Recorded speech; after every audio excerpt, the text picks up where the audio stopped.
Hey guys, what's up? It's your boy Chordnificent back here with your guitar interpretations, and today we're doing You Save Me.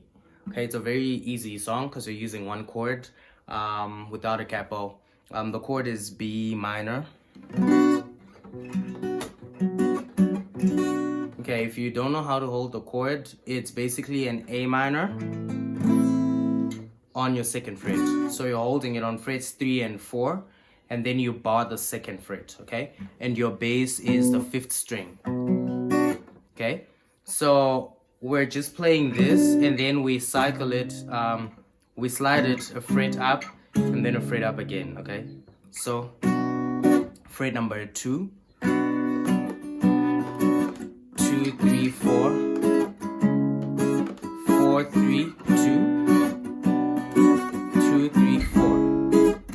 That's basically it, and this is down, up, down, up, down, up, down, up, down, up, down, down, down, up, down, up, down, down, down, down, up.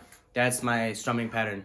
It's a very simple song, guys. If you're not really familiar with how to hold the chords, you can check out my chord video. It has a detailed illustration of the chords, and if you know these chords, do let me know in the comment section below. I don't know how to interpret them. I just know the B minor, and I know we're going up the fret, up the neck.